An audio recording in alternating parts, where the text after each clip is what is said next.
Ramai rakyat keliru dengan pendedahan yang didedahkan SPRM yang mengatakan bahawa Menteri Sumber Manusia iaitu V. Siva Kumar terlibat dalam kes rasuah. Namun, ketika SPRM menggeledah rumah dan pejabat beliau, tidak ada sebarang bukti yang dijumpai di kediaman maupun di pejabat rasmi beliau.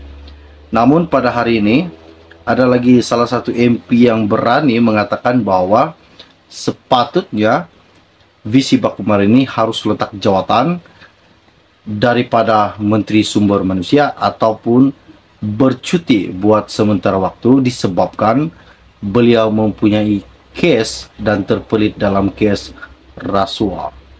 Wow, ini salah satu kejutan buat seluruh rakyat Malaysia. Seperti yang telah dikatakan di dalam media, yang berhormat, Menteri tentu lebih faham mengenai prinsip tanggungjawab kolektif dan tanggungjawab Menteri dalam fungsi kerjasama jemaah Menteri atau Kabinet Kerajaan Persekutuan. Jangan tunggu Perdana Menteri Datuk Seri Anwar Ibrahim untuk mengarahkan supaya Menteri yang terpelit kementeriannya dengan anti rasuah, kes rasuah, supaya bercuti ataupun meletakkan jawatan beliau. Wow, ini sangat mengejutkan buat seluruh rakyat Malaysia. Tidak perlu untuk merehatkan Siva Kumar ataupun Siva Kumar tidak perlu meletakkan jawatan beliau yang kini sedang disiasat.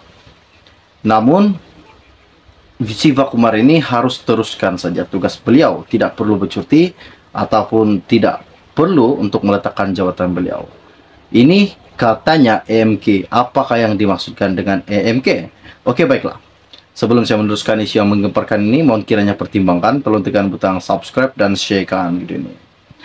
Di dalam satu media ini mengatakan, Menteri Sumber Manusia V. Siva Kumar tidak perlu direhatkan walaupun sedang berdepan siasatan SPRM, kata pemuda PKR.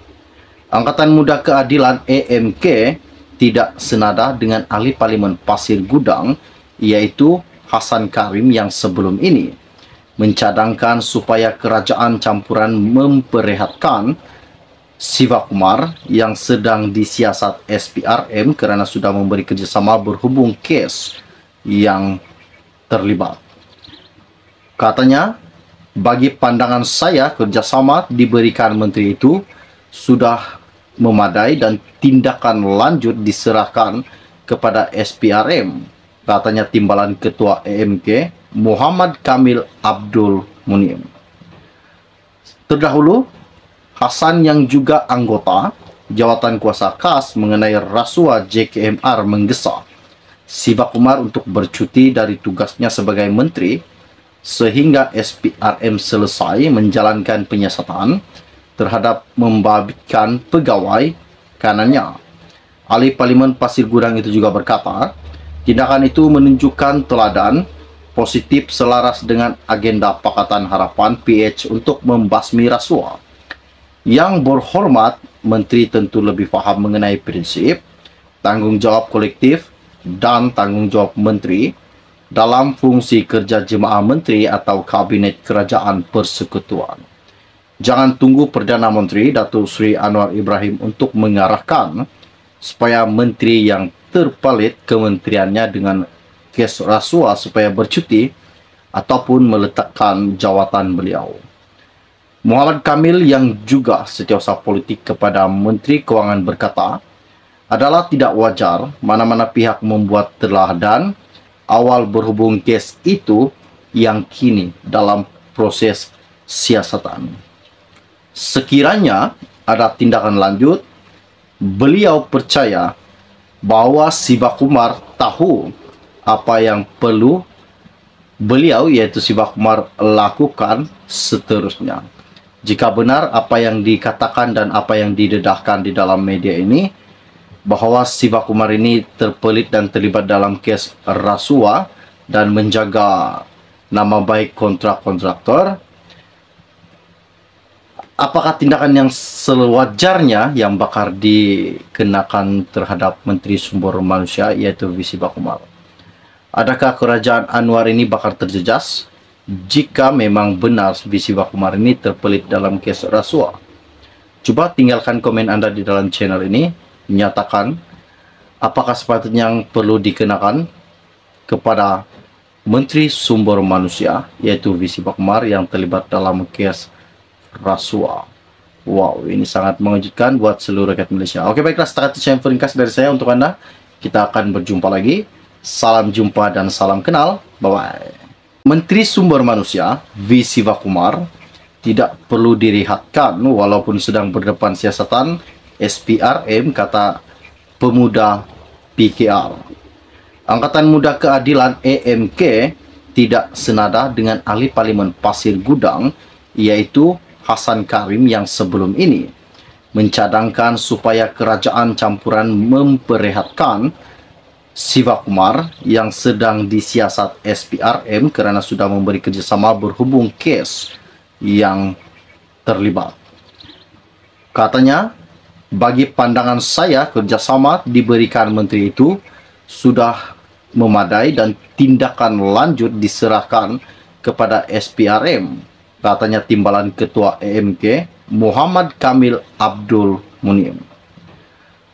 Terdahulu, Hassan yang juga anggota Jawatan Kuasa Khas mengenai rasuah JKMR menggesa Siva Kumar untuk bercuti dari tugasnya sebagai menteri sehingga SPRM selesai menjalankan penyiasatan terhadap membabitkan pegawai kanannya. Ahli Parlimen Pasir Gudang itu juga berkata, tindakan itu menunjukkan teladan positif selaras dengan agenda Pakatan Harapan PH untuk membasmi rasuah. Yang berhormat, menteri tentu lebih faham mengenai prinsip, tanggungjawab kolektif dan tanggungjawab menteri dalam fungsi kerja jemaah menteri atau kabinet kerajaan persekutuan. Jangan tunggu Perdana Menteri Datuk Seri Anwar Ibrahim untuk mengarahkan supaya menteri yang terpelit kementeriannya dengan kes rasuah supaya bercuti ataupun meletakkan jawatan beliau. Muhammad Kamil yang juga setiausaha politik kepada Menteri Kewangan berkata, adalah tidak wajar mana-mana pihak membuat teladan awal berhubung kes itu yang kini dalam proses siasatan. Sekiranya ada tindakan lanjut, beliau percaya bahawa Siva Kumar tahu apa yang perlu beliau, yaitu Siva Kumar, lakukan seterusnya. Jika benar apa yang dikatakan dan apa yang didedahkan di dalam media ini, bahawa Siva Kumar ini terpelit dan terlibat dalam kes rasuah dan menjaga nama baik kontraktor, apakah tindakan yang sewajarnya yang bakal dikenakan terhadap Menteri Sumber Manusia, yaitu Siva Kumar? Adakah kerajaan Anwar ini bakal terjejas jika memang benar Siva Kumar ini terpelit dalam kes rasuah? Coba tinggalkan komen Anda di dalam channel ini, nyatakan apakah sepatutnya yang perlu dikenakan kepada Menteri Sumber Manusia, yaitu Siva Kumar yang terlibat dalam kes rasuah. Wow, ini sangat mengejutkan buat seluruh rakyat Malaysia. Oke, baiklah, setakat itu yang ringkas dari saya untuk Anda. Kita akan berjumpa lagi. Salam jumpa dan salam kenal. Bye-bye.